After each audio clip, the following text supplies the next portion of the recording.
All right, welcome back, everybody. Super excited to be able to talk to my guest today. This is someone who has made millions of dollars within the information marketing space, actually even been a top 1% seller in Amazon. On top of that, he runs multiple other businesses, ranging from, again, the makeup school to coaching and various other ventures over the years. With his focus and determination, he's excelled in what would seem to be polar opposite endeavors, such as competitive cycling and bodybuilding, as well as calf roping. One of the biggest accomplishments, however, is building an amazing marriage with his wife, Sunny, and raising a great family along the way. I'd like to introduce the billion-dollar cowboy, Bart Miller. Bart, again, thanks for coming on, man. I appreciate it. Oh man, what a great introduction. I need you to be with me everywhere. Make me feel like you need a hype man. I'm here for you. Oh man, thank you so much. I appreciate that. Great to all be. Right. So I want to get into, because you're such a fascinating person. I mean, generally one of the nicest people I was able to meet in my years at ClickFunnels.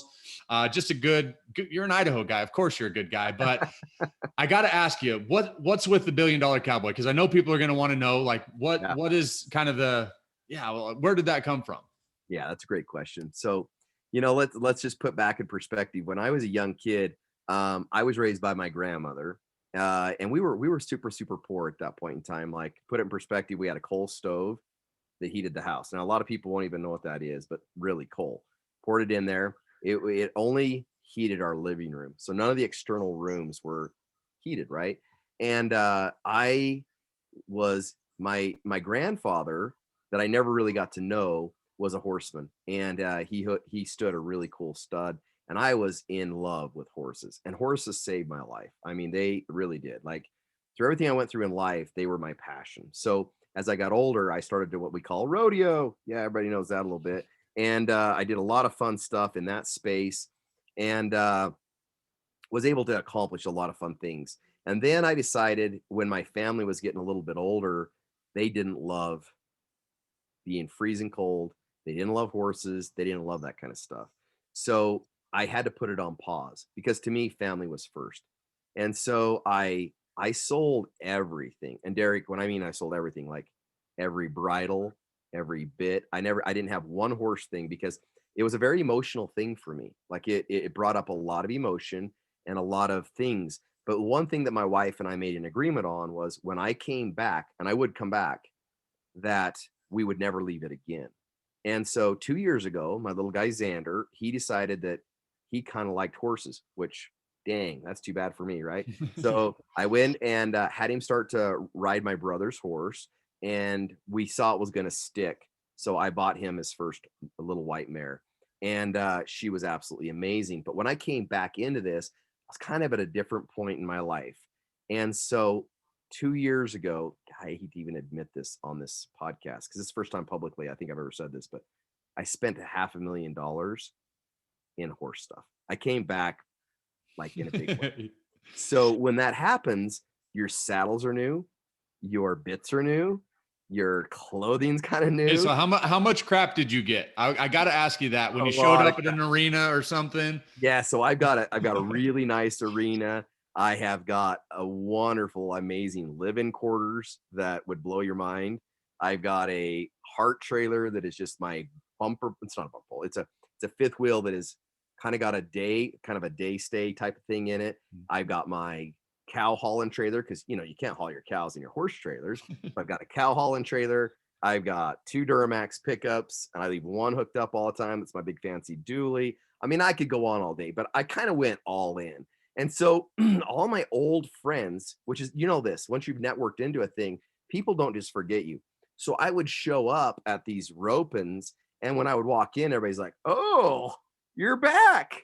Why, hell, you look like you're a billionaire." I'm like, oh. So I had these Louis Vuitton sunglasses that I always wear, just because they were part of my life. Like, I love Louis Vuitton sunglasses.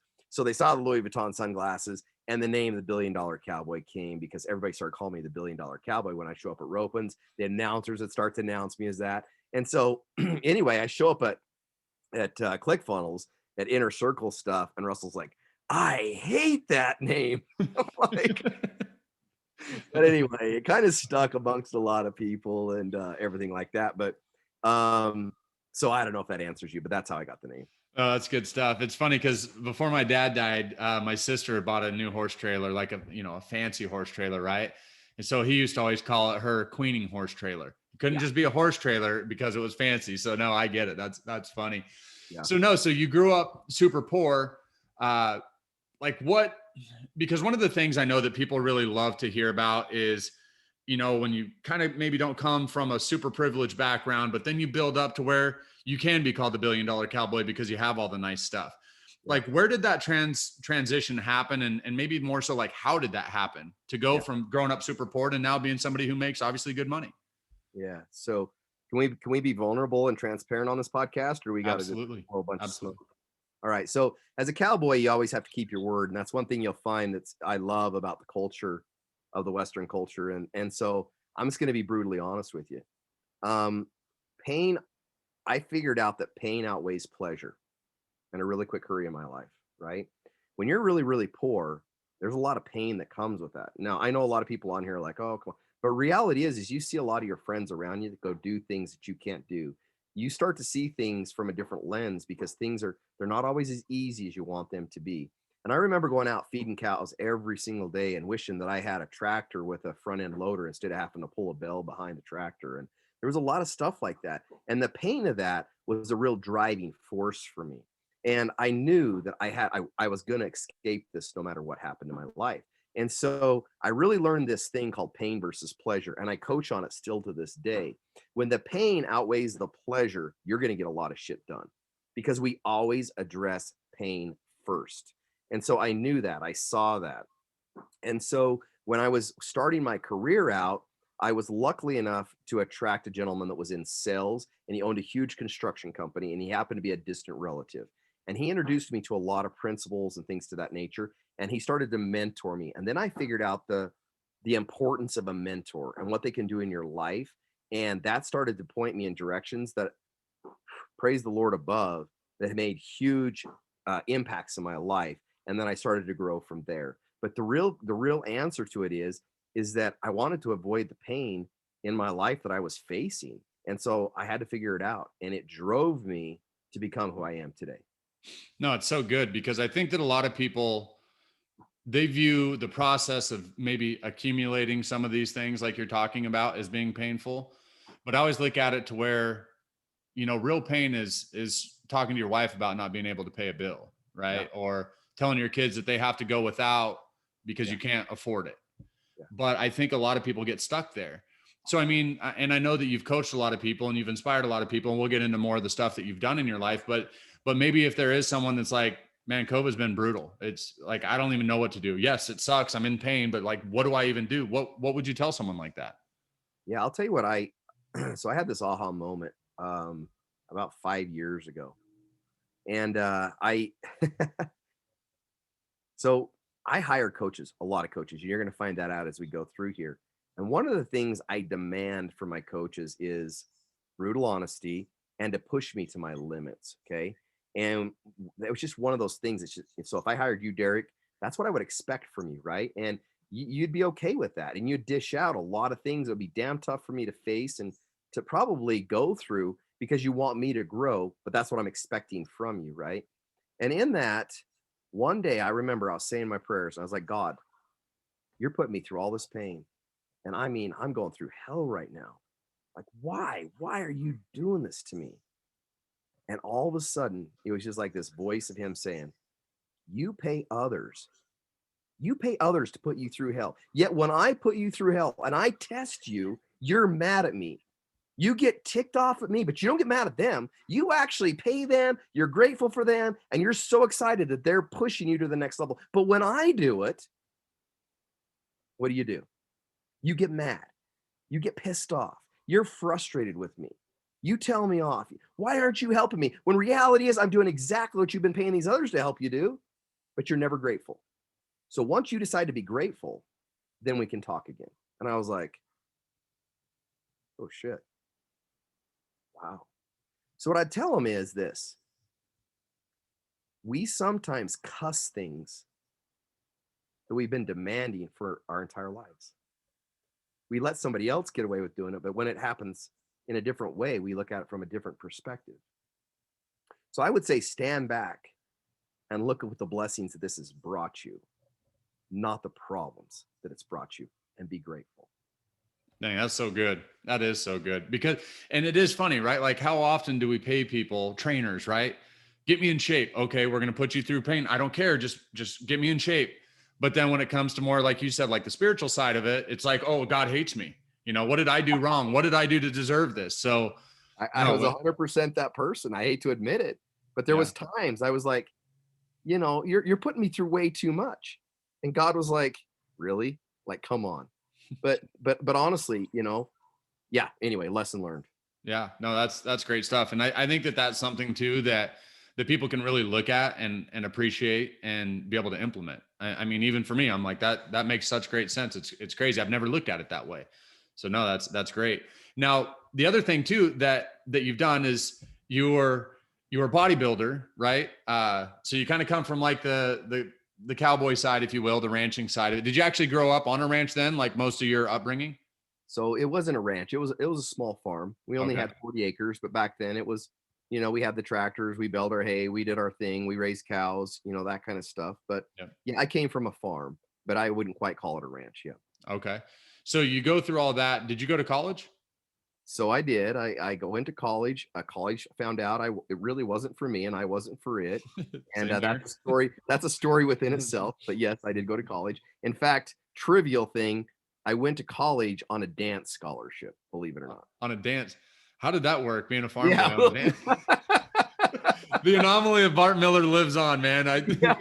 So If I I was didn't on know a you, dance. I would say I'm surprised at that, but I'm honestly not. It was a dance scholarship, and it's kind of a funny story how that all happened, but it did happen. And then I was training horses at college. Oh wow. So Yeah. you're on a dance scholarship training horses. Yeah. That's Crazy. awesome. That Yeah. those are a couple things I never thought we'd put together, but again, no, that's just great stuff. So Yeah. so you go to college, and then did you get into more like the business space after that, or did you go work a job for a while, or how was the transition to get into maybe the business space that you're in now? Yeah, great question. So what I did from there is I was part of the LDS religion, so Latter-day Saints, and decided to go on a mission. So I served a mission in Japan. I got back from that mission, and I'd only been in college before I left on my mission with my scholarship for, I think it was 3 months before I left. So I was going to an LDS school, which back then was called Rick's College. Now it's called BYU Idaho. And they held my scholarship. And as soon as I got back, 2 months after I was back, we went to Spain and France for that was part of our dance. We had to go there and perform. So we left for I think it was 2.5 weeks, 3 weeks, something like that, and toured all of Spain and France. Dance. So I danced across that, and I really saw the international life. Knew I wanted to be in international business. So I started in my classes were to be an international business major, and I spoke Japanese. And back then, like I'm 47 years old, to put it in perspective, that was the language to know. Like I was like, everybody was like, holy shit, if you speak Japanese, you're going to be a billionaire, right? Type of thing. So I went right into business. And I was in an economics class, and the teacher of that class, praise the Lord above, was super integral and honest. And I'll never forget, I won't mention his name, but I've met him several times. We've had this conversation, but I'll never forget, I raised my hand in class and I asked him, I said, hey, all this stuff that you're teaching me, if you're so smart at it, and I wasn't trying to be a smart ass. I literally was just honestly trying to figure this out. I was like, why aren't you out there doing it today? Why are you here teaching us? And he goes, those who can do and those who can't teach. And he didn't mean that to belittle himself either. But it was like one of those moments that I was just like, so is what you're saying is if I can perform and I can do, I should go do that. And he goes, exactly. And I said, man, thank you. Thank you for being honest with me. And I shut my books and I walked out of class that day and I never showed back up again. And that's how I ended my college career, was right there at that moment. And so I went from there right into sales because I knew I could sell. And I started to work for a little company called Bish Jenkins, which was selling saddles and Western wear. And as I sold that stuff, I got dang good at it and I loved it. I was super passionate about it. In fact, we had this monitor that we could see how many sales. We were all straight commission, so we could see our sales and we were all competing on the floor, and it was a ton of fun. So, I really thrived in that environment. Well, there was a gentleman that walked in one day, and when I got done, he looked at me and he goes, "You need to work for me." And I'm like, okay, what do you do? He goes, I own a furniture company and out of Salt Lake City. And I'm like, okay, cool. He goes, so I want you to check this out and I want you to, consider this. And I'm like, all right, great. So I met this gentleman and found out that he had a really cool manufacturing plant and he had opened a furniture store. And he was part of the Jewish religion. And so he knew that space inward and outward. So long story short, I started selling furniture. That was my next sales job. I went from selling there to the kind of a long story how I got out of that. And I got into the TV space. And that's a funny story in itself, but I started selling advertising. And that is when I really was like, oh man, do I love marketing? And I am good at it. And so it was fun. I did a fun process there in the marketing and sales world. And then I decided to go from there into real estate. Then I owned a mortgage company, a real estate company, and a for sub owner business. And then I could go on. But that's kind of how my career started.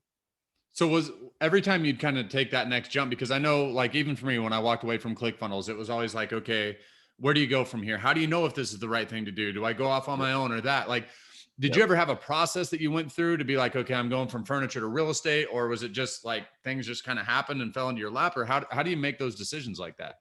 Well, if I'm transparent with you, it was because I had a bad temper.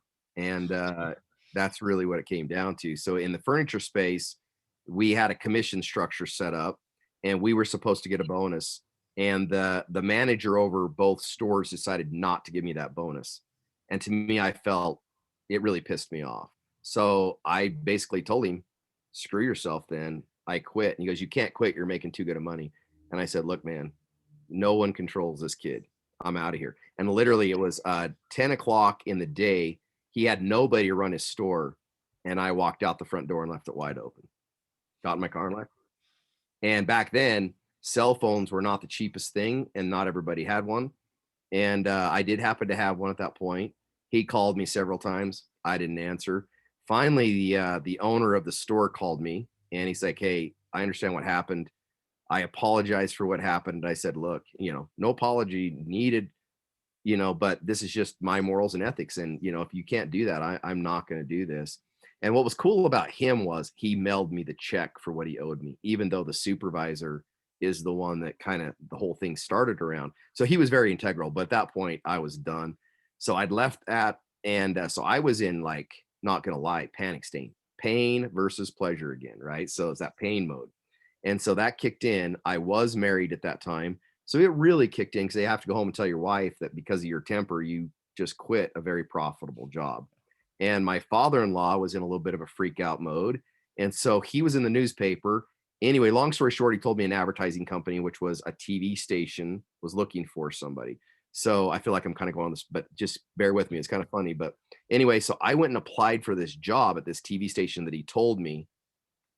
Well, it was the wrong TV station. It was the other station. So I was like, "What? Are you kidding me?" So I get there, and the manager actually took a meeting with me, and he's like, so I told him what had happened after I realized he didn't have a job opportunity, and he goes, "No, you can't go interview with him. Like, we're gonna hire you." And I'm like, "Oh no, oh no!" Like that, I'm going over there, and I was determined that I was going to interview with these other people. So he made me a really good offer. I went over anyways, interviewed with. But as soon as I walked in the interview, I was like, these guys aren't for me. So I went back, and he's like, "Welcome aboard."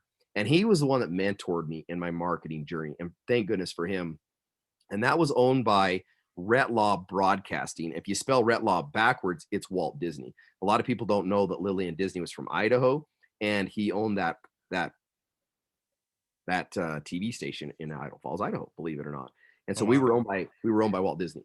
And so he sold that off to Fisher Broadcasting, and I'm not going to get into the rest of it, but that's how I went. Is Fisher Broadcasting? I'll make it quick. So Fisher Broadcasting bought it. At that point, I had created a marketing strategy that I was one of the number one salespeople in the whole entire state of Idaho in advertising. And what I would do, Derek, is I'd walk into somebody that had an agency, and I would teach them everything an agency was doing, and I would put their full year plan together with radio, with all my competitors, hand it to them, and cut the agency clear out. And they would sign a year contract with me, sign a year contract with everybody else they needed to. I had it all mapped out for them. Agencies hated my guts. They wanted to shoot me in the head like I was their worst nightmare. And that made me the one that I basically had all my book of business done.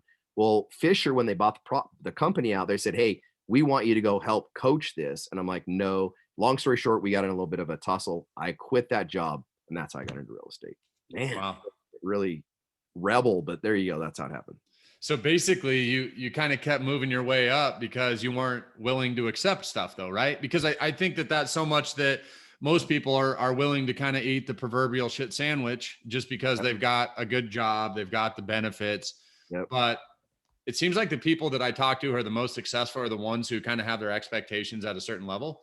Yep. And once that drops below that, they're like, no, I'm out. You know, whereas a lot of people will stay kind of continuing in that, maybe that job that they know isn't full of integrity, or they know that isn't getting them where they want to be because of the fear of walking away. So how do you embrace that fear? Because that's one of the biggest things, right? Like, how do Yeah. you answer your wife when you come home? It's like, honey, I did it again. I got pissed at work and I quit. Like, Yeah, that's the $1 million question for me, because I think it just comes down to, like you just said, what is it that you're not willing to sacrifice for? Because none of those companies were bad. I wouldn't say like any of those humans were bad. It was just a situational, a situation. And that point in my life, I had a decision to make, right? And it's just the decision that I knew I had to make. And no matter what, I had to face it. But I'll tell you this. I remember the first day I signed up for the Leadville 100 mountain bike race. And my wife and I went and watched the movie on that. Do you know that race by chance at all? I don't. I saw a little bit when So, I was researching, but it looks like yes. a brutal one. Oh, it's a brutal race. You can go look at it. It's called The Race Across the Sky. And there's a reason for that. But we went and watched this movie, and literally, like, people are crying. I mean, it's the hardest mountain bike race, if not in the entire United States, one of the top in the United States, okay? If not the world. And the long story short, after I watched that movie, I'm like, I gotta sign up for this. And my wife literally looked at me and said, "Did you just watch the same movie as I watched?" And I'm like, "Yeah, I think I did." And she's like, "You're freaking crazy." But it scared the crap out of me. And I just had to face it. Like, I just knew I had to face it. So I did it. I don't know, there's just something innately in me that I just, when those things happen, I've just got to do it. So I do. Do you feel like do you feel like you have something to prove by doing them, or like what do you think Yeah. pushes you to do those things? Yeah, there's always something I have to prove to myself. I used to have this saying a lot that I say to people is I felt like the world was against me, and then I realized it was only myself. I Yeah. woke up and was like, "Oh man, it's really me against me." And what I achieve is really up to me, right? It's me pushing me, not the world pushing me, right? And the day you realize that, it's a big ha-ha moment, because a lot of people like the world's against me, the world, but really we're our own worst enemy is really the truth, right? I can either build myself up or I can beat myself, but nobody else can beat me or build me up. I have to let that process be my process, right? And we forget that in life way too many times. It's somebody else's fault. It's always this, it's always that. When reality is, it's like, yeah, but I'm the one that created my reality. So do you find it because, and I want to kind of dive into, I guess, like with the bodybuilding. I remember seeing you one time and you were kind of a normal looking dude, and then the next time I saw you, you're just like ripped. Yeah. Do you go into those because it's a challenge, or do you go into it like seeking to be the best at it? Like, what's your mindset when you go into that cycling competition, you go into bodybuilding? Is it like, because I've seen people do it for both reasons, right? Some people are like, I just want to prove that I can go and be a bodybuilder and I can compete. Or other people are like, I want to show that I can win. Like, what's your mentality when you go into those different things? Yeah, I don't do anything to not win. Like, I full on, when I sign up for something, I'm there to win, and I'm there to compete at the top level as I possibly can. And the real reason that I did it all was because I wanted to prove that with a coach or with the right mentor, you can substantially move how fast you get your outcomes. And I did that in cycling, I did that in bodybuilding, and I've done that in team roping. There's no way in my life where I've inserted a coach. I've even did it in business with Russell Brunson. There's nowhere in my life that I've not inserted a coach that's at a higher level. And I go through that there is a system to what I do, that I've let them follow their systems, not altered their systems, that I haven't achieved the outcome that I wanted to achieve. So, I mean, that makes total sense as to why you obviously coach, why you're an advocate of coaching. What do you think it is that keeps so many people though from getting into coaching? I mean, I have my own perspective, right? Like I Yeah, sure. brought a lot of people into coaching, Yeah. but do you think it's pride? Do you think it's Mhm. what do you think it No, is? I think the number one thing is fear. And the reason I'll just tell you why, because if you knew Derek, if you knew you signed up with me today, I'm going to make you $1 million tomorrow, you'd sign a check for whatever amount it was. Like, Yep. the only reason you wouldn't sign the check is because you honestly don't know. You have a fear inside of you that the outcome just might not happen. So you haven't gone through enough with me to understand it's going to happen, right? But once you understand that, nothing stops you. You'll just do it, right? So the fear is if I sign up for a bodybuilding competition, my fear is I'm not going to be able to do it. Like, I'm not going to be able to do the meal plan. I'm not going to be, it's fear of not being able to accomplish. And that's what holds us back in so many aspects in our life. What I think, not just my personal opinion, Yep. is that we're scared either of the result or we're scared that we're not going to get the result. One of those two. So how do you get through it? Like if I was considering maybe working with a coach or something like that, like how do you get people to, you got to do some ninja sales tactics to get people started or? Yeah. And I think that's a big thing. And you're a sales guy, this is your background. So I'm going to speak to that just a little bit. Here's my personal opinion on it, right? This is how I go about it, right or wrong. So what I do is I go look at who's had success stories, testimonials. Testimonials are my number one thing. So when I started into bodybuilding, I looked and saw that Ryan Benson was taking 6 to 7 physique bodybuilders to Mr. Olympia every year consistently. Well, that tells me something, right? That tells me that this guy must be dialing in something to get somebody from here clear to the number one stage in the world, right? So when I did my research, I started to figure out, could I get a coach like that? Because I want the best coach if I can get him first, right? So I went and approached him. And when I got him, he's like, yeah, come out to California. I went to California. When I met him, he's like, so what's your end goal? And I told him, I said, this is it. He goes, take your shirt off. Well, at that point, man, I was not no pretty sight. I take my shirt off and he goes, yeah, in 1 year, I can have you win a competition. I'm like, now, so if I pay you, I can look like that and win a competition. He goes, yes, sir. I go, and I will promise you, I will not cheat. I will follow everything that you tell me to do if that's my outcome. He goes, that'll be your outcome. And I knew it because I saw it. They were all around me. They were in the same gym as I was in. So it was easy for me. No brainer. Most expensive bodybuilding coach I've ever hired to this date. Let's be clear. But guess what? 1 year from that date, I stood on stage. Not only did I win my category, but I won a sword. Okay. That's awesome. Yeah, it was awesome. And so kudos to him because he was the coach I needed. Now, I remember when I hired Russell Brunson. So Russell has a process where you have to fill all this stuff out. You had to get on a call with a coach and all this kind of stuff. Literally, I'd been through so much. The sales call to me was like, dude, I'm ready to sign up. Well, we have to approve. Like, okay, go through. But I was really more pissed off about the process than I was, here's my money, And it wasn't really, anyway, long story short is I think a lot of times in mine, it's because I've done so much research and I've reached out to other people to find out if it's legit. And when I find out it's legit, that's how I do it. I know it's like, here's my money. Let's get this going. But I don't think enough people are willing to go through and do enough research and find some testimonials and really dig into to know that. So they have the confidence of here's the check. Let's just get going. Yeah, no, makes sense. So I got to ask, what's a day like in the life of a bodybuilder? Because for those of you guys who don't know, Bart was just ripped. I can't tell what you got on going underneath now, but obviously you were just like absolutely ripped. Was it, yeah. What was like a normal eating day or what did you do on a normal day to look like that?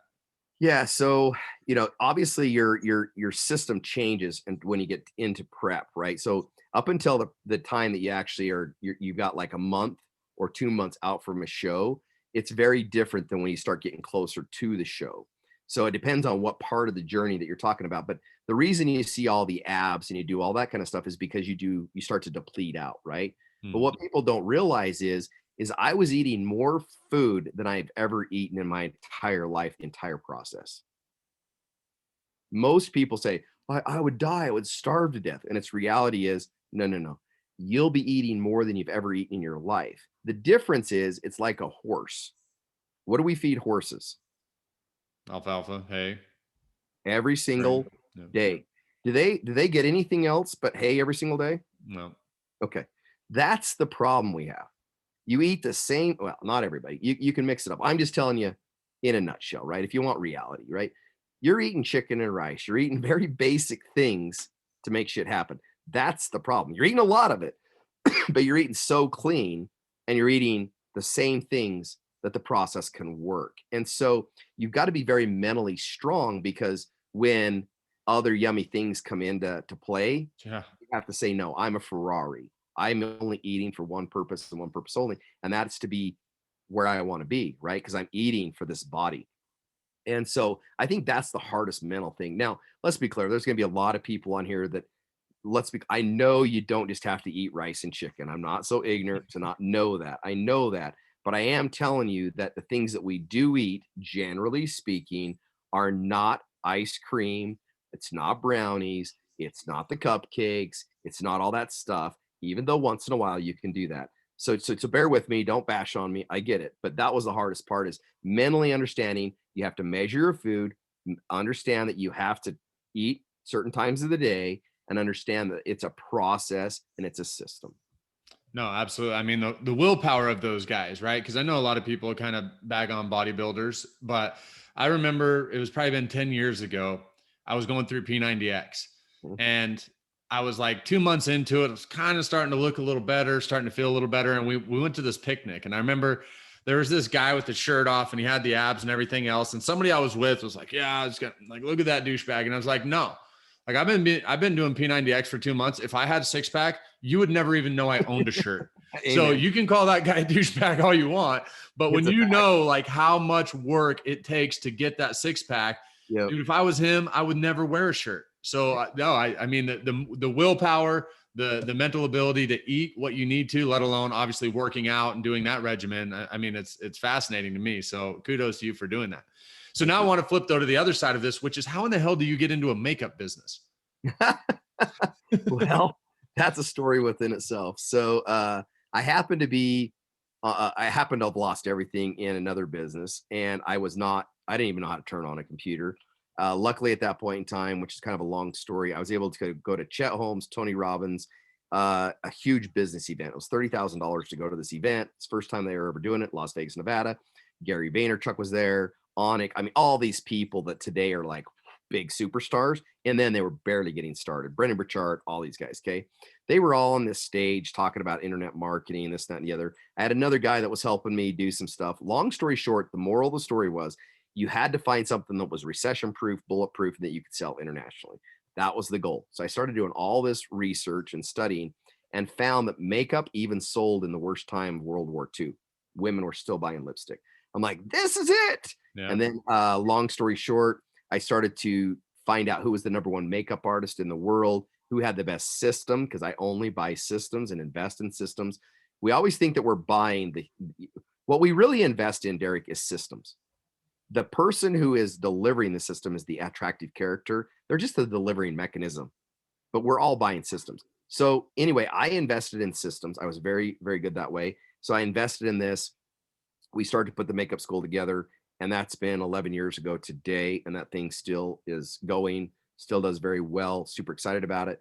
But that's how I got into it. Was I wanted to make money, and I needed to make money, and that was the model. And I was not going to be the attractive character in that, because I didn't know a thing about makeup at that point in time, but I did know that it would resonate with the women that we were trying to sell to. That's crazy. And so are you even like really involved in the day-to-day operations at this point? Or is it just, I mean, mainly Yeah. on autopilot? Cause I know that's everybody's dream, right? The autopilot money, but Yeah. Yeah, let's be clear. It's mainly on autopilot. But there's certain things that we do every single month. There's certain little things, but for the most yeah, part, it's been on autopilot for the last 7 years. that's awesome. Isn't it funny though? Like when you talk about going to events, cause I know a lot of people, even like with Funnel Hacking Live and the ClickFunnels events, they're always like, what is that about? And it's like, it's just cool because I remember one of the things, everybody that listens to the podcast know we had started up our direct to consumer meat business, right? Our beef business. And one of the reasons that got me really intrigued by that is I watched Tom Bilyeu at the last Funnel Hacking Oh Live. yeah. Hmm. And he was like, you want $1 billion business? Create something that as soon as somebody consumes it, they need more of it. I'm like, Right. huh, that is so fascinating to me. Cause he's talking about his Quest bar or whatever. And he's like, yeah, like as soon as somebody would eat it, they would need another one and then another one. And so you have lifetime customers if what you're doing is actually good. And so I remember thinking, because, you got kind of get in the internet marketing space and it's all this customer acquisition and how do you do it? And it's like, yeah, but what if you just produce something awesome that as soon as people consume it, they want more of it because it's good. Right. And I was like, huh. And then that was like what led us down the path. So I think a lot of people discount like how, I don't know, how going to events, being able to network with people, but also just seeing speakers like that. Yeah. I mean, do you see that being something too that's good, or are you one of the ones that's more like, I would want a one-on-one coach, I don't really care about speakers? Or what are your thoughts on that? Yeah, so I'm going to add on one thing to your statement because I think it's really, really powerful. And that's what network marketing companies do, is exactly that. And all their model is, if it goes down the drain and up in smoke, they want to invest in it. Yeah.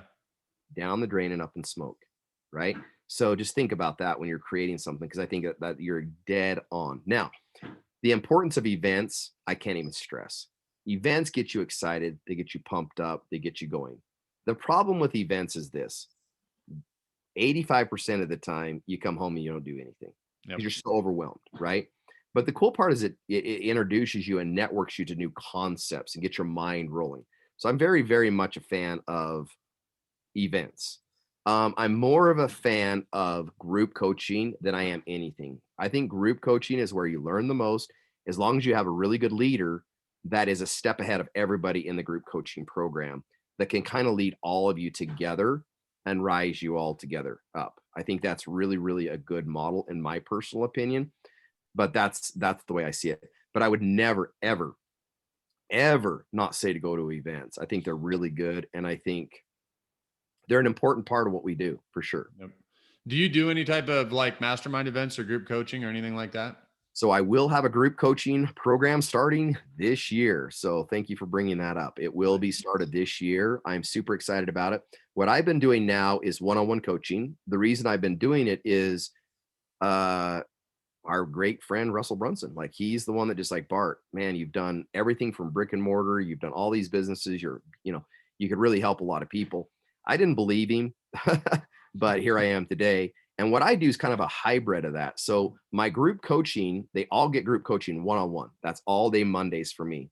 And then what happens is I bring in experts on Wednesday that teach their process. Some of that's 10 weeks. Some of that depends on their course. So like, I'd bring like somebody like you, Derek, if you had something that you wanted to coach on, you'd come in, you coach my group of high ticket entrepreneurs on your concepts, your things, which they've got money.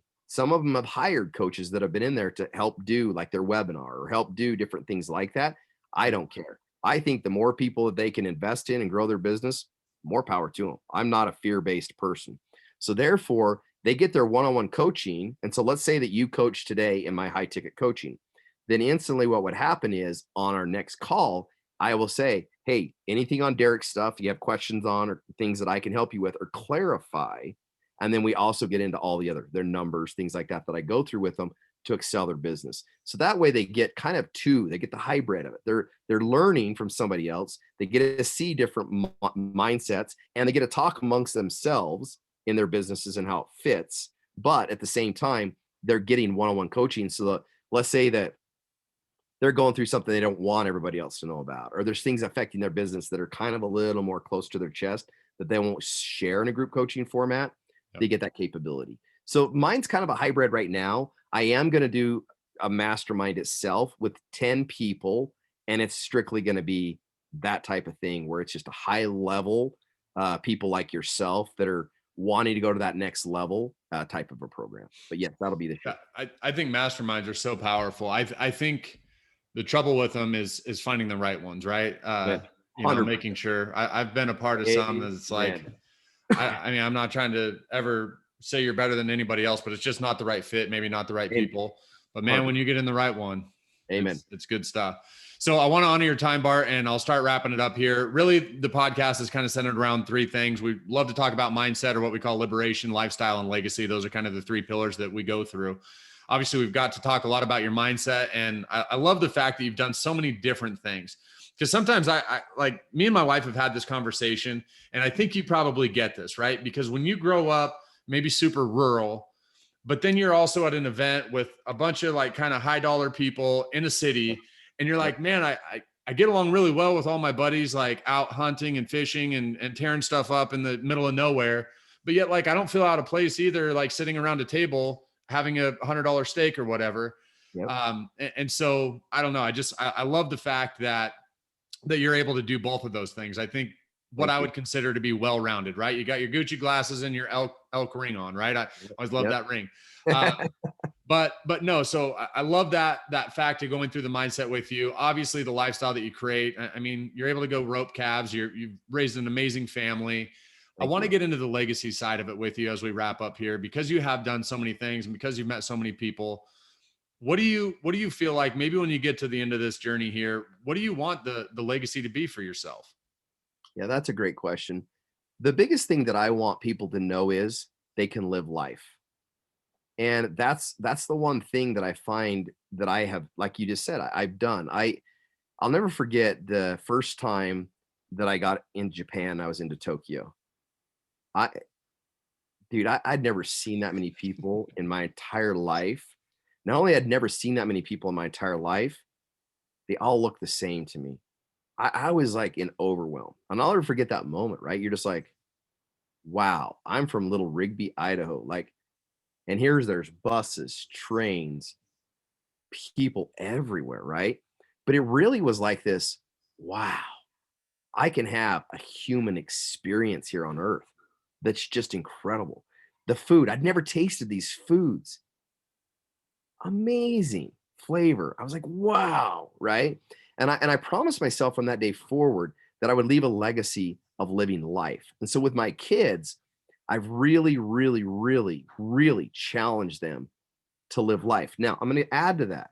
This is the problem that we have in a lot of society today that I feel like I bridged a little bit. So when I was in high school and things, let's be clear, I really had rodeo friends. Like they were my friends. They were people I wanted to be around. So there was other people that I kind of, I wouldn't say shun, but I was like, I don't fit in your crowd, Yeah. right? When I had that aha moment, there was something else that was very, very clear to me. I did fit in their crowd.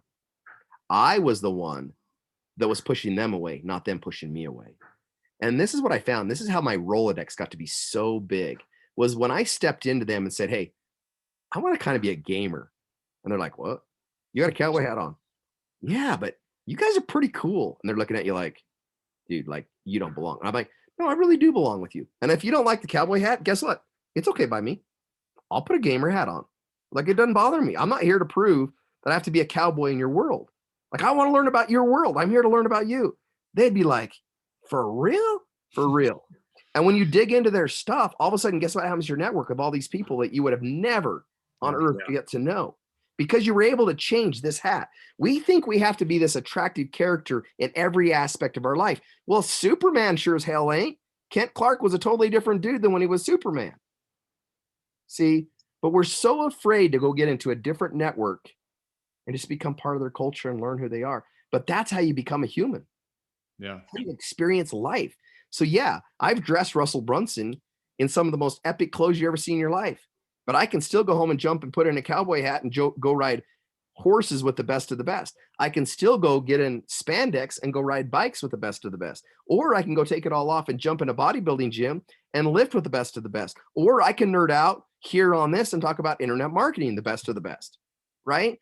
Yeah. But how have I done that is by being willing to take my hat off and put a different hat on and say, hey, let's go. I'm human. Let's have a human experience. Teach me what you know, and not look at it as you're stupid. Oh my God, I can't believe you'd even think that way. What? That's not like, no, wow. I never thought of it from that perspective. Teach me more. Teach me more, And then I found out, whoa, I needed you worse than you needed me. See, That's in good. life, Derek, I need you more than you need me. Because at the end of the day, if I'll let you teach me, I'll let you mentor me, I guarantee you have a lot to give me. And when I realize that, see, game changes in human. And I want to leave that legacy that my kids, they can take their hat off and put a different hat on and go live life and be happy. And that they can do that again, and they can experience the world from whatever avatar they want to be.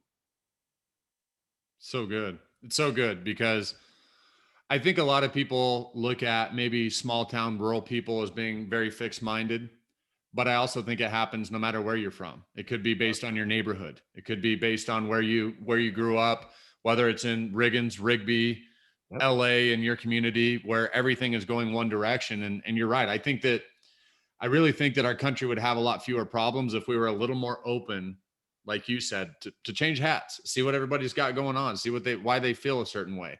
Yep. So, I mean, that's great stuff, man. I really enjoyed our conversation. If people want to find you, where can they find you? Instagram, Facebook, where's the best place to follow along with you? They should reach out to Derek and he'll sell them into my program. No, I'm just kidding. Hey, never know. Yeah, seriously. No, I mean, honestly, like if you want to find me, I'm pretty easy to find. Instagram's really good for you. Facebook's really good for you. And if you absolutely can't find me there, reach out to Derek. He can always reach me. He's an amazing friend. Please follow, watch everything he does. Like that's one thing I will say about you, man. You're a phenomenal leader and you've always been able to lead without having to be in the front. And that says a lot about you. And that says a lot about your integrity and who you are. And I look up to you for that and respect you for that. So to all the followers out there, listen to every one of these episodes. This is an amazing human that's leading you in the right direction. And he's the kind of coach that you want out there because he's digging people like me out of our shell and getting our stories out to bless your lives. So thank you for taking the time for me. I appreciate it. Absolutely, man. I appreciate the kind words. I really do. Well, everybody, I know y'all enjoyed this one. Make sure reach out to Bart, follow along with his journey. You might see him in a crazy suit one day and out trying to stick a bow or stick a bowl with the bow the next day. Always good stuff. So again, thanks, Bart. I appreciate you. You bet, my friend. Anytime.